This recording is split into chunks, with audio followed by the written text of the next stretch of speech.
Welcome to this Zentangle Quickie. My name is Heather Hartwick Gladden. I'm a certified Zentangle teacher, and today we're going to take a look at the tangle Ennies from Zentangle. All right, this is it's an oldie but a goodie, that's for sure. All right, this one, you would put this as a fill-in type of tangle. Actually, you know what? Let's do this. I'm going to pretend that this is my string. Well, I'll make it kind of square-ish. Okay, like that. So you have a section that you want to fill in. Oops. The first thing we're going to do is we're going to put, well, I call them flux shapes all the time, but flux or teardrop, tethered orb, we've called them before. And I'm going to kind of go around the perimeter.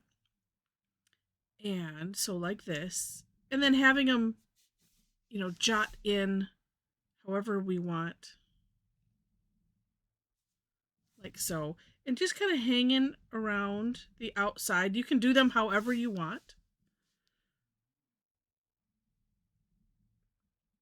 Now, we had a lot of fun playing with this on our Tangle Time sessions today. And I will show you what I did on them. And this time I do not, well, no, I'm going to put something in the For More Inspiration link. Unfortunately, I don't have like a blog post or anything from Zentangle on this, but it is on Tangle Patterns, and Linda there pointed to CZT Sandy Steen Bartholomew's step out of it, and it's just one of those things, you get another perspective. That's why I like to make sure to add stuff like that.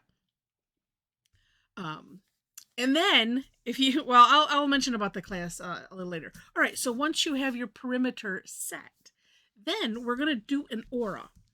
And this, follow the contour as best you can, or as much as you want to.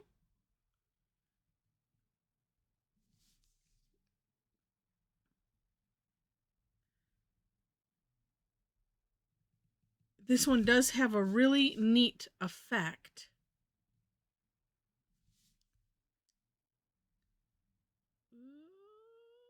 Okay, let's see if I can get, let's get this in here. Being very careful. Oh, look at it. Just barely. Ha ha.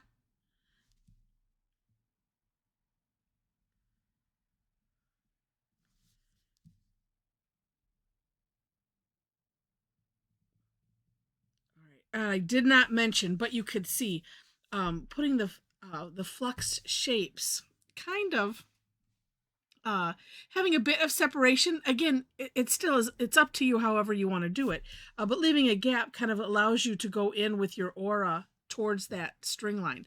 And then notice too, when we're going to the string line with the aura, we're auraing the string line as well. It's like that's part of the new contour that we create with the with those flux shapes.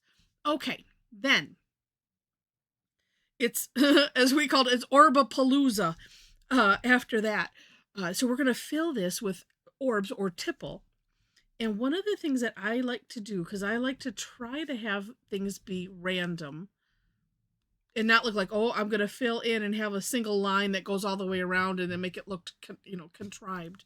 So what I do like this is I'm filling in with some larger orbs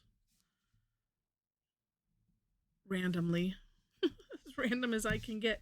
And then I'm going to work to fill things in.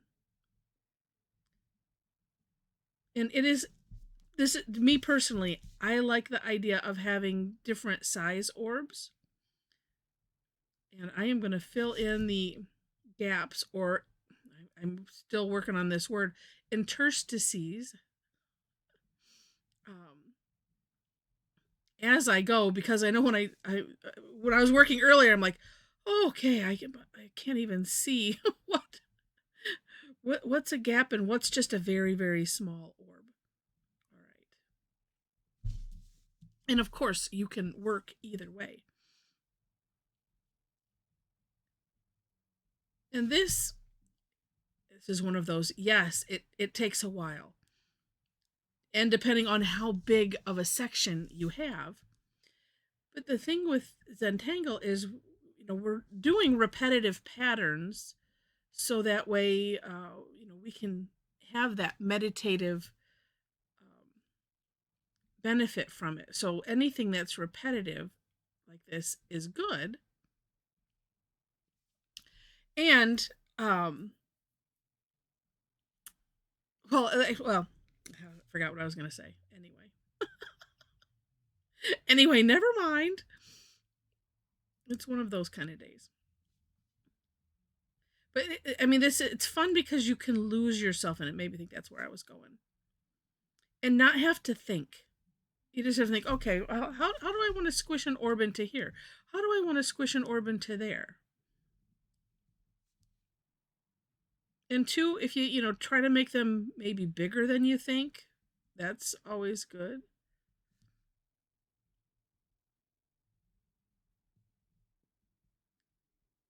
Like I said, I like to have varying sizes just because I think it's because it's interesting. But in our sessions today, we had all kinds of varieties of things. Beautiful, beautiful work. And some that had some creative ideas with it and went with it. And that is so extra fun.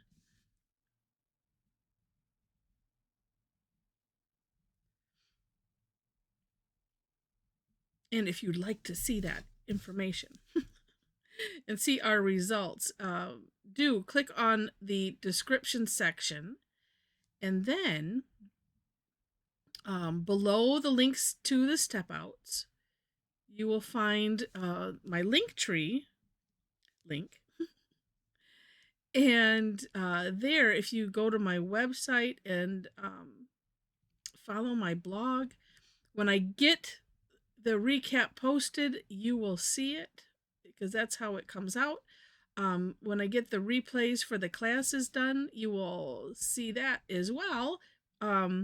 I put that in the recap, but if you subscribe to this channel, then you'll actually see it first because I have to post it here before I can put it anywhere. So feel free to do that if you enjoy what I do. Also, while you're doing that, go ahead and click like. And actually, speaking of, every once in a while, when we're doing something like this, and it's highly, highly repetitive, good idea to take stretch your fingers, move around a little bit, focus your eyeballs across the room on, onto something, just so, just to take that break. I find that sometimes as I go along, I get tighter and tighter holding onto the pen. I've gotten I think I've gotten a lot better at not pushing the pen into the paper so much. But I'll still get that death grip on the pen sometimes.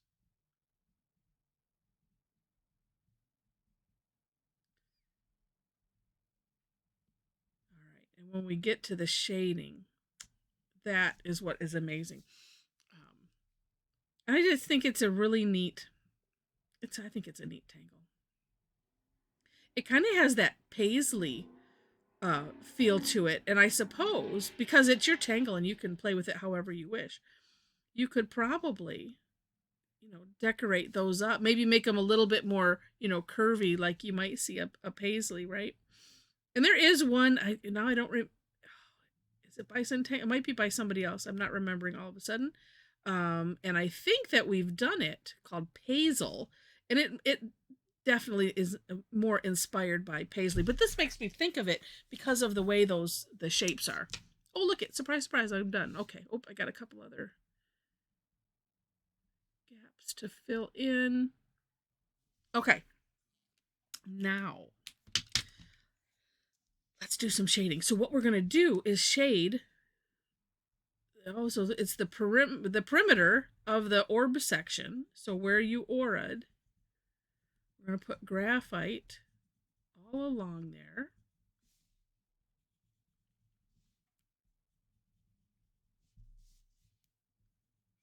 And if it's a, well, you'll see here, if it's a thin section, just, still, put the graphite in. It'll just end up being dark, and that's okay. The result, I think, is just so cool. And we create like a shadow box effect. And being that it's okay, it's Inktober. This is not on Stephanie Jennifer's list. If you're following CZT Stephanie Jennifer's Inktober Tangles list, today's would be the Tangle Nippa, which we've previously done on a daily tangle, and I have my own goal set to present a new tangle every day. A different tangle, I should say, because they're not new necessarily, but just to present a different one every day until I either run out of tangles or I'm not physically or mentally able to do it. And it's been a fun journey. So that's why I'm sharing Ennies with us today. And if you subscribe to my blog when I put out the daily tangle, I will have a link to my video and things on Nippa or whatever the tangle is of the day. So if you're following along, feel free to subscribe to my blog. And again, that's on my website. And it's on like the right hand side when you log in. You'll see where it says to enter your email. But see, I'm bringing this out a little bit. I might bring it out a little bit further. We'll see.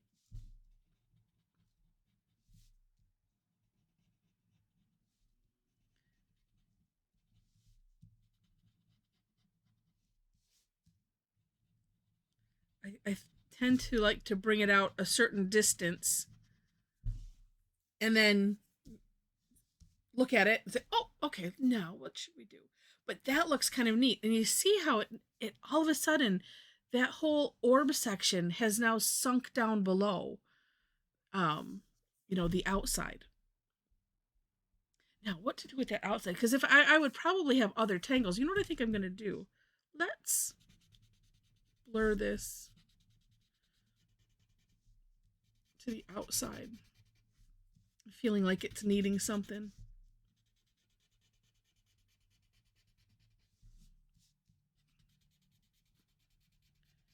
At least for this presentation. All right. Oh, yes.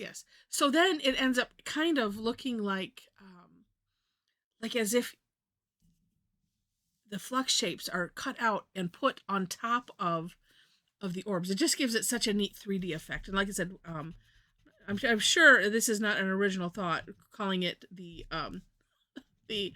shadow box effect, but that's what we like to call it, and that's kind of what it does. Now, if you have a bigger area, you could bring up the graphite like kind of in paths. I think I'm going to leave it. Oops, except for right here. I think I'm going to leave it like that because it looks neat. All right, but let me show you some of the other work that I did today. Okay, this was from our PM session. Not quite finished, although it could be. This one I decided to do a string, like without a border. I decided that I was going to go to the border, not put in the 4 corner dots and a border line. I just did a string, and I'm filling in the Ennies and going in opposite directions in each part of the string. And so far, it looks kind of neat. So I'm gonna finish it later. But even as it is now, it looks neat. Like I could put a whole different tangle there, or I could just leave it. But yeah, really, really neat. And this, yeah, because I had a smaller space, I didn't do any, bringing anything out. As far as what I was mentioning about the graphite, but this one I did. So this is on a prepped tile using jelly plate printing. And sorry about that. So this one, when I did the shading, because I have this, such a big area, that I decided to bring in the graphite here and there, just in towards the middle, and then came back with white charcoal to give it, I don't know, just to give it a little bit different look. make it look like ripply or something. I don't know. But anyway, I think it turned out kind of neat for a monotangle, and on such a big scale versus small sections. So anywho, all right, fun, and I hope that you enjoyed it. If you did, please click on the like button. And if you liked it enough to see more, as I mentioned, please subscribe to the channel. I mentioned all the stuff in the description section, except for one thing, which is our Tangle Addicts community group on Facebook. So if you're interested in that, click on the link. There are 4 questions that you have to answer in order to gain entry. And that is it. And then let the fun commence. So this was fun. It's nice to I like to make sure to incorporate the older tangles and ones that maybe aren't necessarily widely known, just so that way, because I don't know, it's just the way I am. I don't want to lose anything, and it's just nice to have them come back. So all right, with that, thank you so much for watching, and I wish you happy tangling.